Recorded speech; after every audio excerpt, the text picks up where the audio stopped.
Alright guys, how's it going? Welcome back. Today I'm in a 2015 BMW 520 diesel M Sport. I've been meaning to bring a 5 Series onto the channel for a while, so here we go. The F10 model came out in 2010 and ran all the way till 2017. And I think, there's no other word for it really, I think they're brilliant. Every single time I get one, I always tax it and use it for a few days and just think, why don't I just drive a 5 Series BMW? Why do I put myself under pressure to buy a Range Rover that I can't quite afford, or a supercharged Jag, or an M3, when for most of the time I'd be quite happy with a 5 Series. I think it's the perfect car to run around in, even if you're a petrol head, which you obviously are because you're watching car videos on YouTube. For the last few weeks I've been using my old E46 M3 as my daily runaround, and that's a car I love, but it does test your patience. Driving to work in rush hour traffic in my old M3, now the ride's a little bit firm, the SMG gearbox is a little bit jerky around town, and there's nowhere to put my coffee. I know what you're thinking, these are all first world problems. For 90% of the time, the M3 irks me a little bit. It's only when you can exploit a gap in the traffic and put your foot down that you start to grin ear to ear. Whereas the BMW 5 Series is all the car you'd ever want for 90% of the time. If you're the kind of person who shouts at your children for leaving the kitchen light on long after they've been in the room and left, then you'll love the 520 diesel. It's so economical, so frugal. It sips fuel like a polite hamster taking a drink from that little water bottle thing. It's so cheap to run. Also, the 520 diesel is only £30 a year to tax. That's just 30 quid to drive around in a big, fast, imposing, luxurious German saloon car. It's unbelievable. It only has a 2-litre 4-cylinder turbo diesel engine, but it produces 190 horsepower. I mean, don't expect it to set your hair on fire, but for most of the time it's perfectly quick enough. If I were buying one for myself, I'd probably go with the 530d, but that's just out of greed basically, because the 520d is more than adequate. There's a huge choice of engines too. It starts off with a 2-litre petrol or diesel, but it goes all the way up to a 4.4-litre V8 petrol. So there really is an engine for everybody, and everybody's budget. Even the slowest 520 diesel will do 0 to 60 in around 8 seconds. What's more impressive is the way that it builds speed from around 50 miles an hour all the way to 70-ish. BMW say that it will average 52 miles per gallon, but from my experience that's very optimistic. I've been averaging around 42. That's still very economical for a big, heavy, sporty saloon car. What's good is that if you sat on a dual carriageway like this, and you put your foot down to kick down to overtake a truck in front, you do it with ease. There's plenty of power. I think it looks stunning too. It's a big, imposing German brute, but it looks classy and elegant. I like it. I love all of the design details. I love the LED and xenon lights. From the rear it looks great too. Just from every angle it looks balanced and poised. Everything's in proportion.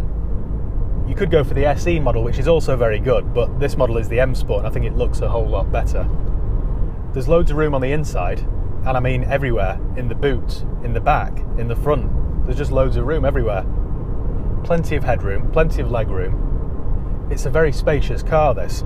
Obviously, because it's a BMW, it's a proper driver's car. It corners very flat, it's very balanced. It handles perfectly. This being the M Sport, the ride is a little bit on the firm side, but it's by no means uncomfortable. It really does give you the confidence to push it. I just can't see how BMW could improve this model. The interior quality is top drawer. All the buttons, switches, dials, gauges, everything you look at and touch feels high class. I don't want to sound like a total anorak now, but look at the steering wheel. It's a work of art. It's got to be one of the most beautiful, well thought out, well designed steering wheels I've ever encountered. It's not just nice to look at, but it's also nice to hold. Typically M Sport BMWs have a spongy steering wheel, which I always think's a little bit gross because it's kind of like borrowing somebody's bath sponge. But this is perfect. It's not too spongy, it's just very nice. There's not much wind or road noise. You can barely hear the diesel engine, so it's not like a Mercedes E-Class. It's very refined. This model has the Harman Kardon surround system too, which is superb. You could spend an extra couple of grand and get the Bang & Olufsen system, but honestly that would be just chucking money away. This is perfectly good. All models are well equipped with leather, Bluetooth, parking sensors. This model even has sat-nav, heated seats. As I said before, it's just the perfect daily runaround. One thing that does annoy me is the seats are only partly electric. Mercedes do this too, and it just winds me up because it ruins the luxurious feel to it. If you want to adjust the seat forwards or backwards, you've got to use this. I imagine you've got to do the same thing in Fred Flintstone's car. It's just a little bit mean and ruins the luxury feel. It's also a very safe car because it scored the maximum 5 out of 5 stars on its Euro NCAP safety rating. The rear 2 seats as well, it's got 3 seats, but the rear 2 on either side have got ISOFIX points for your car seat. So far so good, it's all going very well, isn't it? There is one thing that would put me off, and that would be having to take it to my local BMW dealer. Now, my experience with Williams Stockport BMW has been poor, to say the least. Every time I leave there, I feel dissatisfied. The staff that I've encountered have been rude, abrupt, unhelpful. They don't seem to know what they're doing. And they also don't seem to appreciate the custom, which is odd for a luxury marque. Now, my local Lexus, Mercedes and Audi, that's the opposite service. They always roll out the red carpet. I don't like it when these dealers are sickly and over the top and start brown-nosing you. But at the same time, it's nice to take it somewhere where your custom's valued and you know your car's in safe hands. And that just hasn't been my experience every single time I've used Williams Stockport. Now, onto reliability. The last 520 diesel I had was a 520 diesel estate that had done 90-odd thousand miles. It had had one owner and full BMW service history. And that, again, I taxed and used because it was only 30 quid and it was a pleasure to drive. But I was using it one day, I think I was on the way to the airport, and I put my foot down to join the motorway, and it was kind of spluttering and missing. So I thought, it sort of felt like a gearbox fault. So I took it to my gearbox, auto gearbox specialist and did a gearbox service, and it was still exactly the same afterwards. So I took it to my mechanic, and it needed a new EGR valve, and that was around £400. That model also, because it was the estate, had rear air suspension, and a couple of mornings I went out to it and it was completely on its backside. So again, I took it to my mechanic and it was one of the airbags that needed to be replaced. Bear in mind, this was on a 5-year-old BMW 5 Series. So it's not just air suspension on Range Rovers that can fail. That was, I think, around £300 to get that job done. But on the whole, every 5 Series that I've had hasn't had any major serious faults. So I think it's fair to say that my experience with the 5 Series has been like every other used car. Some break and some don't. The 5 Series has been around since 1972, so it's no surprise that after all these years of chipping away and making minor improvements, they've finally made something that's as good as this. It is a brilliant car. It's all the car you'd ever need. It has to be one of the most well-rounded, complete, medium-sized executive saloon cars on the market. I'd much rather have it than an E-Class Mercedes or an Audi A6. The other competitor is the Jaguar XF. Now, I'm a big fan of the XF.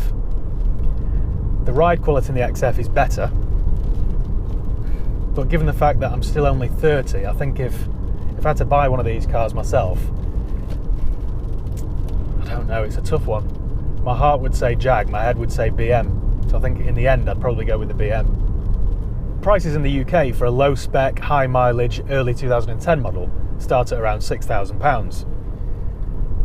Again, that's entirely up to you, but it depends on your budget, but I would recommend spending, I don't know, between 12 and 15, and that way you're guaranteed to get a very good one.